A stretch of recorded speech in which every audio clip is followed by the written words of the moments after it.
안녕하십니까. 오늘 임재의록 공부도 지난 시간에 이어서 교재는 74페이지부터 하겠습니다. 지난 시간에 그 생사 문제를 가지고 조금 이야기를 했는데, 임재가 여기서 대중들에게 이제 본격적으로 자신의 법문을 펼친 첫 번째 법문이기 때문에 자신이 주장하고자 하는 법문의 내용이 불법의 전체 사상으로서 집약되어 있습니다. 그래서 천천히 한 구절 한 구절 음미하면서 우리가 읽어보고 임재의 선사상을 불법의 지혜로 같이 조명해보는 공부를 해야 될 것 같습니다. 자, 임재 스님이 오늘 불법을 배우는 구도자는 무엇보다도 정법을 바로 볼 수 있는 진정한 견해를 갖추어야 한다. 진정한 견해를 체득한다면은 중생심으로 작용하고 있는 생사 번뇌 망념에 헤매이지 않고 생사윤회에 떨어지지 않고 생사해탈을 할 수가 있다. 그런데 이러한 진정한 견해를 체득하기만 한다면은 가고 오고 머무름에 일체 깨달음의 경지를 구하지 않더라도 깨달음의 경지가 저절로 자기 자신의 생활 속에서 이루어진다, 이런 법문을 했거든요. 여기에서 생사라고 하는 말은 내가 지난번에 이야기한 것처럼 우리가 육체적으로 생사로 이해하면은 잘못된 불법을 공부하게 됩니다.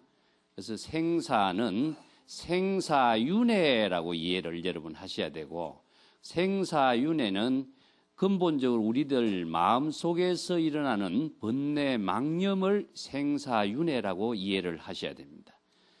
그래서 모든 자유는 육체적인 자유를 이루는 것이 아니라 근원적인 마음의 자유, 정신의 자유를 이루는 것에 진정한 해탈의 의미를 두고 있습니다. 이 때문에 육체적인 해탈을 위해서 수행을 한다면은 불법이 아니고 외도법으로 수행하는 사람이 되게 돼 있어요. 그래서 윤회의 문제도 우파니사트, 즉 불교 위예의 철학에서 주장하고 있는 윤회는 육체적인 이 몸은 썩 없어지지만은 영혼은 영원히 없어지지 않는다라고 하는 주장을 하면서 영혼의 윤회를 해탈할 수 있는 영혼의 해탈을 강조하고 있습니다. 그렇지만 불교에서는 영혼이라고 하는 것을 주장을 하질 않아요. 영혼을 주장을 해놓으면은 불교는 우파니사트 철학이나 다른 모든 기독교 같은 종교에서 주장하는 것과 전혀 차별이 없는 종교가 돼요. 그래서 영혼을 주장하는 모든 세계의 종교는 영혼의 안식과 해탈을 추구하지만 불교에서는 영혼의 해탈은 내세나 다음 생에 이룰 수 있는 종교이지 현세에 이룰 수 있는 종교는 아니기 때문에 불교는 항상 현세의 지금 여기에서 깨달음의 지혜와 인격을 보살도의 자비로 구현하는 종교이기 때문에 영혼의 주장보다는 지금 여기서 자신의 깨달음의 지혜를, 반야의 지혜를 작용하는 보살도의 불교를 주장하는 종교이기 때문에 영혼의 자유는 불교에서는 주장하지 않습니다. 그래서 마음의 번뇌 망념이 일어나고 번뇌 망념이 일어나는 그 가운데에서 윤회를 하고 있는 것이 불교의 윤회이기 때문에 불교의 윤회는 자신이 업을 짓고 업장을 만드는 데서 일어나는 병을 마음의 병이고 마음의 병에 의해서 마음의 고통을 받는 생사윤회를 하는 것을 이야기하고 있습니다. 그래서 영원한 생사윤회를 벗어나기 위해서 불법의 지혜로 깨달음을 얻도록 제시한 것이 불법의 가르침이죠. 이어서 진정한 견해라고 하는 의미는 불법의 지혜로 자신의 깨달음의 생활을 할 수 있는 안목을 구족하라 하는 의미예요. 그래서 불법이 없으면은 이런 말을 할 수가 없어요. 그래서 불교는 모든 것이 불법을 근거로 하고 있다. 그래서 이걸 법등명이라고 합니다.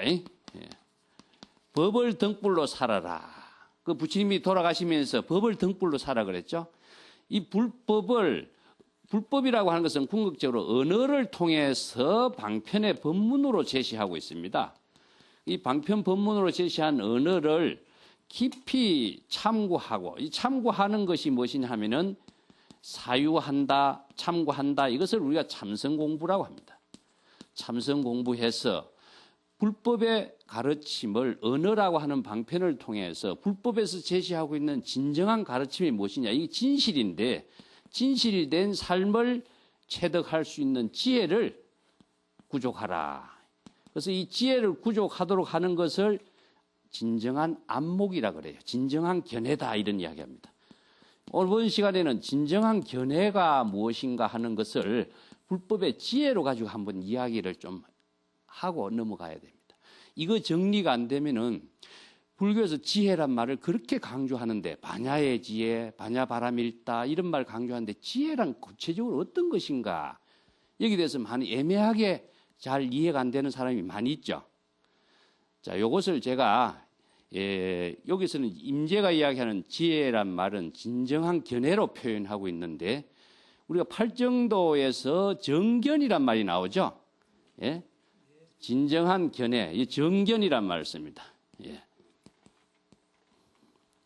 정견은 반야의 지혜로서 이루어지고 있는 바른 안목이죠. 정견이라는 것은 사물을 보다라고 하는 것인데, 그냥 보는 것이 아니라 사량 분별로 보는 것이 아니고 사물의 본질을 직관적으로 보는 거예요. 마음의 눈으로 사물을 직관적으로 보는 것이다. 여기서 사량 분별에서 보면은 정견, 지혜로운 생활이 안 되게 돼 있어요. 그래서 곧바로 보고 거기에서 사량 분별이 일어나지 않는 지혜로운 생활이 되도록 하는 것이 바로 직관적인 반야의 지혜인데, 사량 분별을 하고 머뭇거리거나 어떤 다른 생각을 하게 된다면 벌써 직관적인 지혜로운 생활은 하지 않게 되고 의심이 들어가게 되는 이런 문제를 제시하고 있는 것이 중생심이라고 합니다. 그걸 이해하기 전에 제가 간단한 이야기를 하나 할게요. 내가 법회에 가서 자주 쓰는 이야기인데, 나하고 자신의 노모하고 또 젊은 처하고 셋이서 길을 간 때에 노모하고 젊은 처가 동시에 손을 잡고 가다가 큰 홍수 강물에 빠져서 동시에 떠내려간다 했을 때에 여러분 누구부터 건지해야 될 것인가, 이런 내가 질문을 던져요. 예. 그러면 보통 사람들이 어떻게 생각하냐면은 노모부터 구해야지 그럽니다. 왜 노모부터 구해야 된다는 생각을 할까요? 예? 이게 동양인들은 부모를 잘 받들고 충효 사상이 강하게 머릿속에 박혀 있어요, 저절로. 그래서 노모부터 구해야 된다 생각하는 판단을 적극적으로 하게 돼 있습니다. 그런데 노모를 구했을 때 어떤 문제가 일어나느냐? 마누라는 죽게 되는 문제가 생긴다고 발생했을 때에, 자, 노모는 구해서 효자 소리 듣지만은 마누라를 구했지 못했을 적에는 또 자신의 마누라에게 죄의식을 않을 수 없죠. 느끼게 되겠죠. 이 죄의식은 언제까지 갔냐? 자기가 의식이 없어질 때 죽을 때까지 가게 되어 있습니다. 이게 업장이에요. 업장입니다.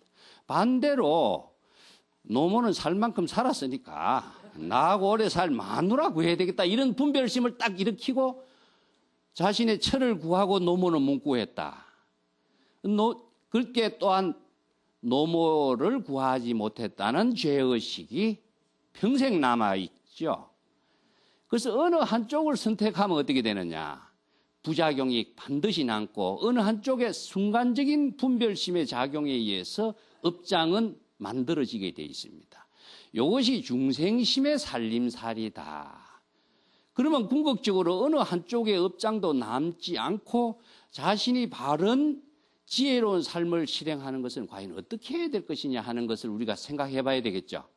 그래서 불법의 공부를 해야 이 두 가지 문제를 해결하고 업장을 짓지 않고 바른 안목을 갖춘 생활을 할 수 있어요. 그래서 임재가 이야기하는 진정한 견해를 갖추기 위해서는 어떻게 해야 될 것이냐.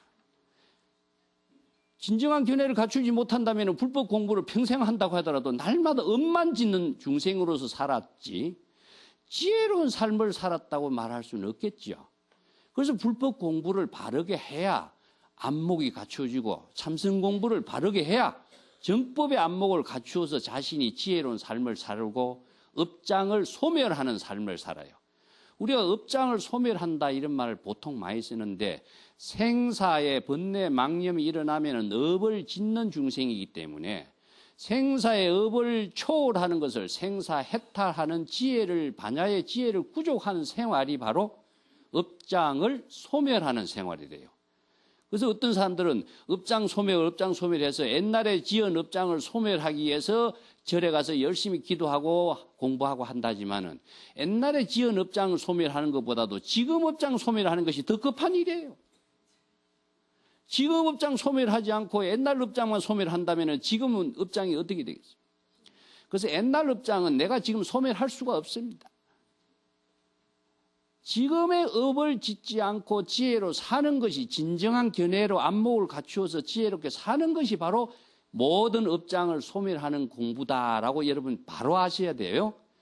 그래서 항상 지금의 자신의 지혜로운 안목을 갖춘 삶을 사는 것이 참선 공부의 본질이고 내 자신이 해탈된 생사 해탈의 삶을 사는 길이요. 또 중생을 구제하는 일이요. 이 지금의 일의 모든 것을 집약해야 됩니다. 요 점을 우리가 바르게 이해하기 위해서 임재가 이어서 진정견해란 말을 이야기했습니다. 그 진정견해 이 말을 한번 구체적으로 이야기해 봅시다. 이 진정견해는 견이라고 하는 것은 어떤 사물을 바로 직관적으로 보는 지혜를 말한다. 직관적인 지혜. 보통 불교에서는 지견이 있다 이런 말 쓰죠. 지견이 있다 이런 말씀입니다. 그래서 지와 견을 두 가지로 이야기하는데 불법의 견과 불법의 지는 무엇이냐? 지와 견의 차이점이 무엇이냐? 불심과 중생심의 차이점이 무엇인가? 이걸 알아야 돼. 아까도 내가 얘기했지만은 노모와 자기 처를 동시에 업을 짓지 않고 지혜로운 자신의 할 일을 지금 여기서 어떻게 해야 될 것인가? 지금 두 사람이 떠내려가게 돼 있는 상황에서 내가 어떻게 내 자신이 처신을 해야 될 것인가? 이 문제가 지혜를 갖춘 사람과 갖추지 못한 사람의 차이다. 그럼 지혜를 갖춘 사람은 업을 짓지 않지만은 지혜를 갖추지 못한 사람은 그 찰나 순간에 업을 짓는 자신의 생활이 돼버려. 그래서 업을 짓는 것은 지금 여기 자신의 일과 직결되어 있습니다. 바른 지혜의 안목이 없으면 자신은 업장을 짓는데 어떻게 하느냐. 이것을 불법의 지혜로서 구족하도록 하는 거예요. 여러분은 어떻게 해야 될 것 같습니까? 자, 이거는 한 생각의 분별심을 일으키면 안 돼. 한 생각의 분별심이 일으키는 것이 무엇이냐? 지가 되는 겁니다. 아르마리가 돼, 아르마리가. 그래서 지식이라든가 인식이라든가 왜 한 생각의 분별심이 일어나느냐 하면은 노모부터 구해야지 하는 윤리적인 의식의 상식이 자기 자신을 그런 분별심을 일으키게 만들어요. 이게 분별심이 그 나쁘다는 뜻은 아닌데 그런 분별심이 지혜로운 생활은 되지 못한다는 겁니다. 마누라부터 구해야지 하는 생각도 마찬가지예요. 자신이 실리적인 사고가 순간 찰나의 의식의 분별심으로 작용하기 때문에 마누라부를 구해야지 하는 판단력이 나오다 보니까 그것이 바로 업을 만들어내. 그게 중생은 무지하고 몽매하기 때문에 자신의 행동에 대해서 미래에 일어날 일을 알 수가 없어. 그렇기 때문에 행동은 순간적으로 업으로서 이루어지지만 그 업장이라고 하는 것은 자신을 평생 생사윤회의 괴로움에 만들어 죄의식으로는 함께 만드는 힘이 되죠. 그래서 불법에서는 이런 중생심의 죄의식을 없애게 하기 위해서 지식과 지혜로 살지 마라. 이거 중생심입니다. 중생심은 전부 다 분별하고 쪼개고 나누고 대조하고 좋고 나쁘고 차별하면서 모든 사물을 보는 습성을 가지고 있어요. 이건 그래서 이제 중생심으로 가지 말고 사물을 바로 있는 그대로 진정한 견해로 정견으로 바로 보라. 자, 마치 뭐와 같으냐 하면은 꽃을 우리가 볼 적에 꽃을 보면은 지혜를 보는 사람은 꽃 전체를 보게 돼 있는데 지혜롭지 못한 사람은 꽃의 그 본질을 제법의 참된 실상이라 그럽니다. 꽃의 참된 실상을 바로 보지 않고 꽃을 부분적으로 보는 기라. 자, 꽃잎이 어떻다든가, 꽃의 모습이 어떻든가, 예? 꽃의 색깔이 어떻다든가, 이런 모습으로 보니까 어떻습니까? 이것을 아무리 분석해 본다도 꽃은 전체로 함께 볼 수 있는 안목은 안 생기죠. 이와 같은 구조예요. 그래서 마치 다른 것과 같이 종이 한 장이 있는데 종이 한 장 그대로 보는 것인 직관이라고 한다면은 여기에서는 중생심은 종이 한 장을 찢어서 보려고 하는 거예요. 이게 찢어놓은 종이는 결코 한 장이 될 수가 없죠. 그렇지만은 종이 한 장은 종이 그 전체를 보는 겁니다. 그래서 지혜는 불침의 본성의 작용으로서 본다. 그래서 불성의 지혜로 보기 때문에 이것을 전체적으로 본다. 그래서 브라주나란 말씀입니다. 전체적으로 본다. 전체적인 불성의 지혜 작용으로서 그 사물의 본질을 전체로 보는 안목을 구족하는 것을 지혜라고 한다면은 지식은 무엇이냐? 미저나나라고 합니다. 이것은 부분적으로 본다. 부분적으로 쪼개어서 보는 습성을 갖고 있어요. 그러다 보니까 아무리 좋은 모습이라도 부분으로 봤을 적에는 전체를 보지 못하는 오류가 생기게 되겠죠. 그렇기 때문에 불교에서 이야기하는 단견, 편견, 고정관념 이런 생각이 중생심은 만들어지게 된다. 그래서 모든 사물을 직관적으로 바로 볼 수 있는 안목을 구족하는 것이 불법 공부에 자신의 업장을 지지 않고 생사를 해탈하고 지혜로운 삶으로 지금 여기 자신의 보살도를 행할 수 있는 능력을 갖추는 안목부터 갖춰야 된다. 이 안목이 구족되지 않으면은 자기가 업을 짓고 있는 것인지 생사윤회하고 있는지 중생은 미혹한 암흑 속에 빠져서 전혀 알지 못하는 것과 마찬가지다. 그렇기 때문에 짐제가 불법 공부하는 사람은 진정한 안목이 구족되어야 된다. 진정한 안목이 구족되어야만이 자신의 모든 삶을 깨달음의 지혜로 만들어가는 것이다. 그런데 불법의 지혜는 지혜가 어떻게 이루어지는가 분석적으로서 지식적인 차원으로서 다 이렇게 나누어서 우리가 인식하고 다시 연구하고 분석할 수 있지만은 지식은 지혜의 작용으로서 전환되지 않습니다. 그래서 불법을 공부할 적에 먼저 지식으로 공부는 해요. 지식으로 공부해서 불법의 지혜로 작용할 수 있는 힘을 어떻게 내가 펼쳐야 될 것인가 하는 것이 불법의 바른 참선 공부의 방향과 방법입니다. 이것을 끊임없이 연속하고 반복하고 익혀가는 공부를 수행이라고 이야기해요. 그래서 맨 처음에 젓가락 사용하는 이야기를 자주 합니다만은 젓가락 사용하는 것을 맨 처음에 어떻게 하는 것이 젓가락질을 잘한다 이렇게 익혀주면은 그것을 끊임없이 반복하면서 젓가락 사용하는 것을 지식으로 몰라도 우리는 젓가락 사용하는 생활은 잘 할 수 있죠. 이렇게 반복되어서 의식의 세계까지 초월되어서 무의식의 세계까지 자연스럽게 자기 생활이 되도록 하는 공부를 우리가 참선 공부 수행이라고 하는데 먼저 이것을 지식으로는 알고 있지만은 지혜로 전환할 수 있는 공부가 돼야지. 지식은 그런데 지혜의 작용을 할 수가 없어요. 그렇기 때문에 이것을 지식을 지혜로 전환시키는 공부다. 이런 공부를 이야기하죠. 그걸 방법은 무엇이냐? 불법의 가르침을 여실하게 볼 수 있는 안목을 어떻게 내가 체득해야 될 것인가. 이것이 공부예요. 그래서 생사해탈의 문제도 여러분들이 생사를 육체적으로 생사해탈한다라고 생각하고 참선 공부를 한다면은 불법이라고 하는 것은 모르고 불법은 무시하고 내 생각으로서 생사, 육체로서 생사해탈을 하는 것이 진정한 불법이다 생각하고 공부한다면은 어떻게 되겠어요? 진정한 안목이 없기 때문에 엉뚱한 길에서 평생 업을 짓는 중생으로 살게 되겠죠. 그래서 불교에서는 법을 등불로 삼아라. 이 법을 등불로 삼아서 자신이 해탈할 수 있는 사람은 누구냐? 결국 자신이에요. 그래서 부처님이 법을 등불로 사고 자기 자신을 등불로 삼아야 된다. 이 두 가지의 골격을 불법 수행의 핵심으로 제시해 놨는데 법을 무시하고 나는 또 사량 분별의 중생심에 빠진다면은 세세생생을 바른 지혜와 보살행을 하기 위해서 기도하고 참선 공부하는 사람이 엉뚱한 방향에서 세세상생 업을 짓는 중생으로만 살게 된다 이겁니다.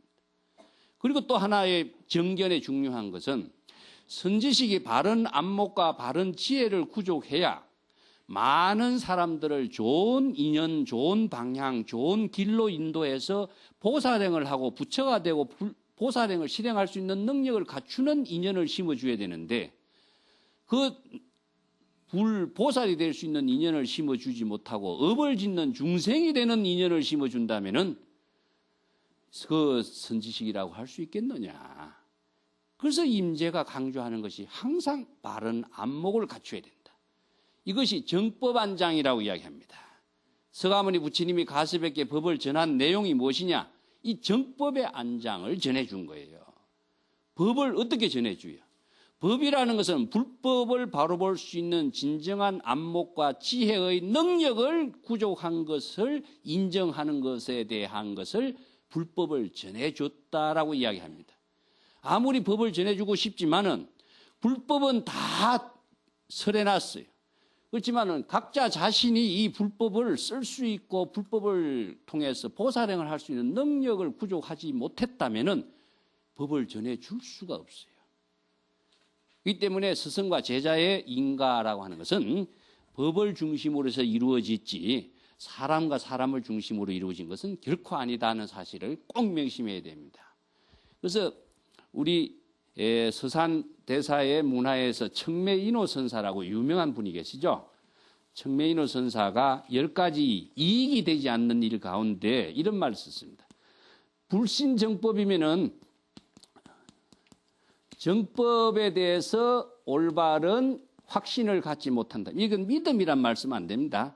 정법에 대해서 즉 확실한 자신의 지혜를 구족한 것을 신이라고 하는데 확신을 갖지 못한다면은 고행무익이요. 아무리 수행 고행을 한다고 해도 이익이 없다.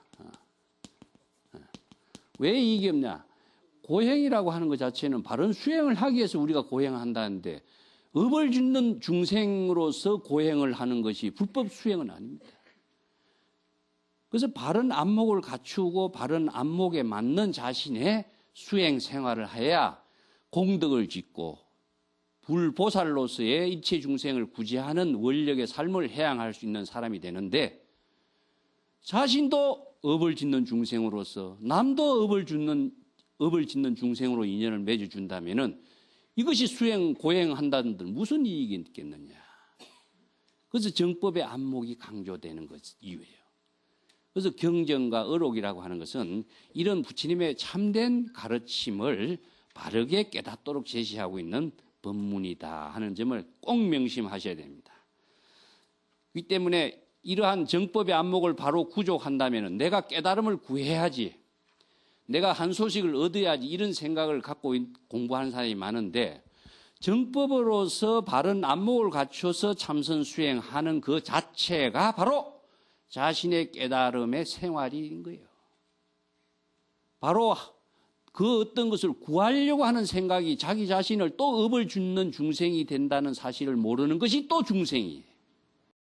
바른 정법으로 수행하는 그 생활이 바로 깨달음의 생활인 것이지 수행 그 자체를 떠나서 또 깨달음의 생활이 만들어진다면 이것은 바른 정법으로 수행하는 것이 아닌 거예요. 아시겠죠? 그래서 수행해서 깨달아야지, 수행해서 부처가 돼야지 이런 사람은 수행해서 업을 짓는 중생인 것이지 바른 안목 갖춘 사람 수행이 아니다. 또 한 소식 병에 한국 서는 병들어 있어요. 한 소식이 없어야 되는 거예요. 본래 무일물이고 일체가 텅 비워져야 자신이 자신의 지혜로서 창조적인 삶을 만드는데 한 소식에 걸려가지고 자기가 평생 업을 짓는 중생 노릇만 하고 있다 이거예요. 한 소식을 비워야 한 소식의 세계가 자신의 지혜로 살아나요. 그런데 한 소식이라는 병에 걸려가지고 평생 목적의식에 떠들어지고 한 소식을 구하려고 하는 삿된 외도의 기매에서 헤매고 있어. 그래서 마음 밖에서 도를 구하는 자는 다 외도다. 이걸 꼭 명심을 하지. 그래서 마음은 무엇이냐? 어떤 대상 경계가 있는 것이 아니라 마음이라고 하는 것은 불법의 지혜를 쓰는 것이 마음씀인 것이지, 우리가 마음 찾는 공부에 얼마나 한국 선이 지금 병들어 있느냐. 마음 찾는 공부 세세생생해도 불가능해요. 여러분들은 지금 여기에서 불법의 지혜로 마음 쓰는 공부를 어떻게 해야 할 것인가를 공부해야 됩니다. 마음 쓰는 그 자체가 바로 정견이고, 정견의 바른 지혜로 마음 쓰는 것이 바로 부처고 조사고 선인 거예요. 이것을 떠나서 수행 따로, 깨달음 따로, 도 닦는 것 따로, 또 부처의 보살행을 하는 것 따로, 이중 삼중으로서 또 다른 대상으로 업을 짓는 중생이 돼서는 안 된다. 이 때문에 이어서 특별한 깨달음의 경지를 구하려고 하면 안 돼. 자신의 바른 정법의 안목으로 수행하는 그 자체가 바로 특별한 깨달음의 경지의 지혜로운 생활 그 자체라는 사실을 꼭 명심하라. 그래서 임재가 이런 법문을 지금 처음부터 하는 겁니다. 두 번째 단 보겠습니다. 여러분, 대개 옛날부터 훌륭한 선사들은, 조사들은 남다른 뛰어난 교화 수단을 가지고 있었지만은, 나는 여러분들에게 지시하고 싶은 것은 다만 그대들 자신이 다른 사람의 여러 가지 잘못된 주장을 받아들이지 말 것을 충고해 주고 싶을 뿐이다. 그대 자신의 지혜의 안목으로 지금 여기서 자신의 깨달음의 지혜를 사용하고 싶으면 사용하고, 곧바로 주저주지하지 말고 망설이지 말고 자신 있게 살도록 권하고 싶다. 자, 요게 임재의 법문이 다른 스님들, 다른 큰 신들과 법문의 차이가 있어요. 다른 사람들은 이것이 진정한 도를 이루는 것이고 이것이 진정한 깨달음을 이루는 길이다. 얼마나 많이 강조를 하고 있어요. 내 말을 꼭 믿어라. 내 말 믿으면 틀림없이 너는 바른 도를 얻을 수 있고 올바른 수행자가 될 것이다. 이렇게 주장하는 것이 수없이 많은 스님들의 법문이었어. 임재는 그런 법문 안 했어. 나는 다른 사람 그런 말을 하는데 끄달리지 말도록 나는 여러분들에게 주의 주고 싶다. 요 말 해, 임재는. 왜 이런 말을 했을까요? 사람에 의거하지 말고 법에 의거하라, 임재는. 이 법문을 하고 싶어요. 보통 우리 많은 사람들이 훌륭한 선지식의 법문을 듣는다라고 하는 것인데, 법문을 들어야지 선지식의 말에 끄들리면 안 된다는 점이에요. 그래서 불교에서 네 가지 가장 불법 수행의 기본을 제시하고 있어요. 법에 의거해야지 사람에 의거하지 마라. 불법에 의거해야지 누구 말에 의거하지, 어떤 사람에 의존하면 안 된다. 부처님이 위대한 점은 자기가 법을 평생 길에서 태어나서 길에서 법을 설하다가 돌아가셨지만은 내 말을 믿으라 말 한마디 안 했습니다. 그렇기 때문에 부처님 마지막에 유언이 무엇이냐? 불법에 의거하고 자기 자신의 불법을 실행하는 능력에 근거를 삼고 의거해야지 다른 사람 말에 의거하지 마라. 이 때문에 보통 많은 병이 무엇이냐? 인옥이란 말 쓰는 임재는 사람들이 주장한 말에 전부 다 지금 끄달리고 있기 때문에 불법은 무시하고 있는 겁니다. 지금 한국 불교에는 이게 아주 심해요. 법은 무시하고 누구 큰 스님 말씀에만 의존하니까 이게 본인도 업을 짓는 중생에서 벗어나지 못하고 평생 절에 다니고 공부를 한다고 해도 불법은 모르는 거예요. 불법을 모르니까 불법의 안목이 갖추어질 수가 없어요. 누구 말만 기억하고 있어요. 그 사람 말을 임재는 받지 마라, 받아들이지 마라고 이야기했는데, 우리는 전부 다 누구 말만 기억하면서 불법 공부 수행자고 훌륭한 보살이고 이렇게 주장하고 있어요. 누구 스님의 말을 들어서 많이 알고 있고 많이 친견했기 때문에 나도 훌륭한 보살이라고 하는 아만적이고 과시적이고 아상인상에 떨어진 자신의 모습을 보살이다, 처사다, 과시하는 사고에 있는 불교인만 만들어졌지, 진정한 불보살의 삶을 실현하는 불자들은 과연 얼마큼 되느냐 하는 점이죠. 왜 이러느냐? 남의 말에 끄달려서 살고 있기 때문에. 근데 임재는 철저하게 남의 말 끄달리지 마라. 법에 의거하라. 이것을 강조했죠. 두 번째는 무엇이냐 하면은 말씀에 불법의 가르침의 뜻, 의미에 의거해야지 언어 문자에 의거하지 마라. 근데 어느 스님의 말에만 끄달려 있어. 근데 불법의 참된 정신이 무엇인가, 사상이 무엇인가, 보살도의 실천을 내가 어떻게 해야 될 것인가, 이 가르침의 참된 의미를 내가 공부하고 체득하는 것이 참선 공부이지, 누구 말을 기억을 하고 그 말에 맹종하는 것이 참선 공부 아닙니다. 아무리 무슨 말을 알고 있다고 할지라도 그 말의 참된 뜻으로 자신의 지혜로 인격으로 실현할 수 있는 능력을 지금저시 여기에서 자신의 생활 속에서 작용하는 능력이 없으면은 자신은 남의 말에 끄달린 노예의 생활밖에 안 돼요. 그렇기 때문에 참된 부처님의 가르침의 뜻에, 법의 뜻에 의거해라. 아까도 내가 했지만 세 번째는 무엇이냐 하면은 지혜로운 삶으로서 살아라 하는데, 지식이라든가 사량 분별이라든가 중생심의 분별심 속에 살고 있어요. 그래서 요 세 가지만 우선 명심을 하세요. 하나는 완전한 부처님의 가르침을 체득할 수 있는 요의경, 경전, 대성경전에 의하고 완전한 깨달음을 다 설하지 못한 불요의경, 그런 경전에 의거하지 말라. 경전도 수없이 많은 경전이 있지만은 불법의 원력과 해양의 삶을 지혜와 자비로 완전하게 실행하는 불보살도의 삶을 실행할 수 있는 가르침의 경전이 있고, 부분적인 불법의 가르침을 설하는 경전도 있어요.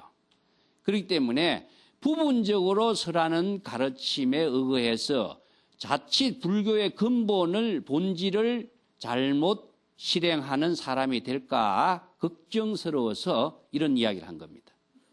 예를 들어서 법화경 전체가 한 거는 여러 품으로 이루어졌는데, 법화경 전체를 다 보는 것을 지혜라고 한다면 법화경 한 품을 보는 것은 지식에 떨어질 수가 있다 이겁니다. 관세음보살 보만품이 법화경에도 있고 순응경에도 있지만은 관세음보살 보문품 그거 하나만 갖고 법화경의 전체 사상으로 생각해서는 안 된다 이겁니다. 아시겠죠? 이기 때문에 대성불교 전체가 불법인 것이지 관세음보살 보문품 전체가 불법이 아니라는 거예요. 부분인 것이지. 이런 오류에 떨어지는 것을 방지하기 위해서 요의경에 의거하지 불요의경에 의거하지 말라. 이런 당부까지 하신 거예요. 그래서 철저하게 이것은 누구를 위해서? 각자 자기 자신을 위해서. 이 법을 실행하는 사람은 각자 자기 자신밖에 없어요. 누가 실행해 줄 수 있는 사람도 없고 실행해 주는 자도 없습니다. 그렇기 때문에 각자 불법을 자기 자신의 지혜와 인격으로 보살행의 원력과 해양으로 실행하도록 불법을 체득하도록 가르치는 것이 불법이지, 누구를 위해서 법을 쓰라고 누구를 위해서 구제하고 이런 법은 불교에서는 없습니다. 근데 보통 누구를 위해서라고 하는 목적의식에 빠져서 안이하게 사는 사람이 얼마나 많아요. 그래서 누구를 위해서 부처가 이 세상에 출현했다 천만의 말씀. 그렇다면 부처는 부처로서의 삶이 아니라 중생으로서의 한 삶을 산 게 불가해요. 세속에서 사는 삶이나 출세간적인 지혜로 사는 삶이나 뭐가 차이가 있습니까? 세속성의 모든 가치관을 초월하는 지혜로 쓰는, 작용할 수 있는 능력을 갖추도록 불법을 설해놨는데, 세속에서 하는 사람이나 출세간에서 하는 사람이나 같다면은 불법을 배울 이유가 뭐가 있겠어요? 이것은 다 어디에 원인이 있느냐 하면은 법에 의거하지 않고 사람에 의했기 때문에 이런 부작용으로 잘못된 인연으로서 자신이 살고 있음을 드러나게 된 겁니다. 그래서 임재가 철저하게 남의 말에 끄달려서 남의 말에 의존해서 남의 말에 근거로 해서 자기 삶을 살지 마라 이 말입니다. 이게 인옥이에요. 자기가 철저하게 의거해야 할 것은 불법에 의거해서 살아라. 이것이 임재가 하는 말에 다른 스님들의 법문과 자기 자신의 법문의 차이가 여기에 있다 하는 점을 이야기하고 있습니다. 다른 사람의 잘못된 주장이라는 것은 자기의 안목이고 자기 견해거든요. 그런데 맨 처음에 초심자들이나 불법을 완전한 지혜를 갖추지 못한 사람은 전부 다 이것이 이 말이 잘못된 말인지 올바른 말인지 판단 능력이 없어요. 그래서 사람은 관계 속에 이루어지는데, 관계는 인연을 통해서 이루어지고, 인연이라고 하는 것은 한번 맺어지면은 돌이킬 수가 없어요.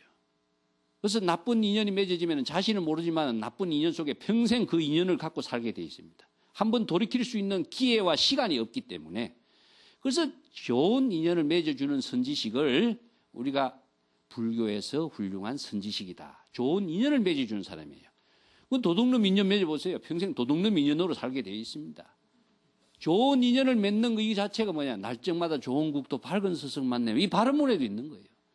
이런 인연이 자신의 삶을 보다 좋은 방향으로, 위대한 삶으로, 부처나 보살도의 삶을 실행할 수 있는 방향으로서의 토대를 마련해 주는 것이기 때문에 인연을 맺는다는 것은 굉장히 중요한 거예요. 그래서 중국의 선성들이 걸망을 메고 평생 구법 여행을 떠나면서 훌륭한 선지식을 찾아다니는 이유가 자신의 위대한 인격과 지혜를 실현하기 위해서 구도적인 여행을 떠난 것이지 유람 여행 떠난 거 아닙니다. 여러분들이 법당에 이 자리에 모인 것은 여가 선용으로 이 자리에 모인 것이 아니라고 내가 이야기했어요.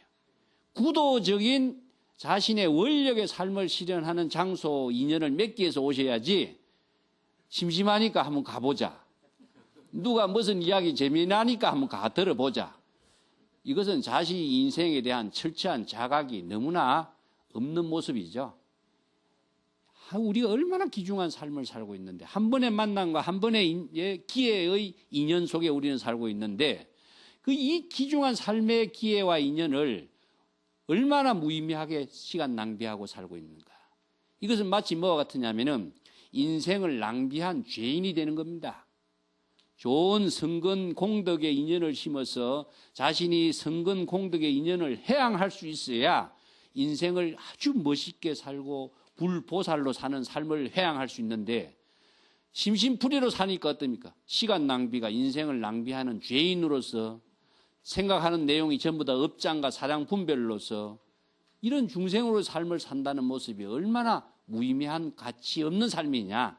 이것을 바로 깨우치기 위해서 불법의 가르침이라는 것이 부처님이 설하신 거예요. 그래서 구도적인 정신이 있어야 된다. 여기 임재가 지금 자기에게 법문을 배우러 온 사람들에게 이 힘과 용기와 능력을 심어주기 위해서 임재는 법문을 하는 것이지, 좋은 말로서 시간 여가 선용하기 위해서 다른 사람이 그런 말씀을 하지만은 나도 그렇게 분위기에 편성되어서 이런 이야기 안 해요. 그래서 어록의 왕이라고 칠컫는 이유가 임재의 사상과 인격은 달라요. 다른 사람이 똑같이 하는 그런 모습으로 설법했다면 임재록이라는 가치가 이 세상에 존재할 필요가 없게 되는 겁니다. 이 한마디 한마디를 우리가 정말 깊게 음미를 하고 음미를 해야지, 이거 한 줄, 한 페이지, 한 책을 금방 한 몇 시간에도 읽어서 넘어갈 수가 있어요. 읽어 넘어가는 거 이거 불법 공부에 도움이 안 돼요. 한마디 한마디를 자신의 지혜로 인격으로 만들어내는 힘을 여기서 갖추자는 것이 불법 공부인 것이지, 그 힘 갖추지 못한다면 아무리 많은 시간이 지나도 자기에게는 도움이 안 된다. 그것을 임재가 설법하는 내용의 의미로 봐야 됩니다. 그 다음에 마지막 단 보겠습니다. 요즘 학인들이 진정한 견해를 체득하지 못하는 병이 어디에 있는가. 이 병을 지적해요. 불법의 지혜를 구족하지 못하는 중생의 병이 뭐입니까? 이걸 신병이라든가 선병이라고 합니다.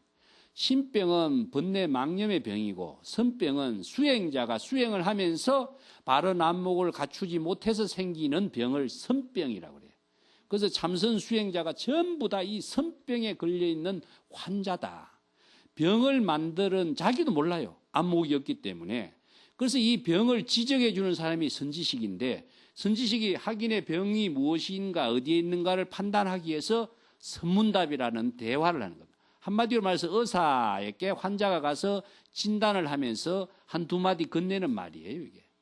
그래서 한두 마디 딱 건네 들어보면은, 이 학인이 어떤 수행의 병에 걸려 있는가를 판단할 수 있는 능력을 갖추고 있어야 돼. 이것이 뭐냐? 진정한 견해라는 겁니다. 진정한 견해가 있어야만이 환자, 선저 수행자들 병을 진단하고, 병을 진단하면은 처방할 수 있는 능력도 있어야 되죠. 병을 진단하는 것을 살인도라고 하고 병을 처방할 수 있는 능력을 활임금이라고 그래요. 죽이기도 하고 살리기도 하고 이런 두 가지 기능을 다 쓸 수 있어야 진정한 선지식이지 의사가 병은 진단하고 처방을 못한다면 반쪽 의사밖에 안 되겠죠. 그래서 이 훌륭한 안목을 갖춘 견해가 필요하다. 그 학인들이 요새 마음의 병은 어디 있냐면은 확신하지 않는 데 있다. 여기에서 신이란 문제입니다. 무엇을 믿어야 되는가 이런 말로 쓰는데 이 신이란 글자를 여러분들은 나는 믿음이란 말로서 이해하지 마시기 바랍니다. 믿다. 믿다란 말은 이 불교의 근본을 왜곡시키는 언어가 될 수 있습니다. 믿는다 이렇게 하고 견성할 때 견자도 보다 이렇게 이야기하는데 보다 하면은 보는 대상이라는 것이 만들어요. 믿는다 할 적에도 믿음의 대상이 만들어져요. 이게 똑같은 한자가 제시한 것인데 그냥 글자대로 보면은 여러분들 다 부처님을 믿는다 이렇게 이야기하죠. 부처님을 믿으면은 영원히 자기는 부처가 될 수가 없어요. 믿음의 대상을 갖고 있는 한 자기가 부처로서 작용할 수 있는 힘을 발휘할 수가 없기 때문에. 왜냐? 내가 어떤 대상 경계에 연결되어 있으면 그 대상 경계와 집착 대상이 경계고 노예가 된 대상 경계고 부처를 믿는다 하면 부처와의 관계가 주객의 대립과 차별과 분별적인 사고의 대상일 뿐이지 그 대상 경계를 갖고 있는 한 자기는 부처의 지혜로서 작용할 수 있는 능력을 상실하게 되어 있습니다.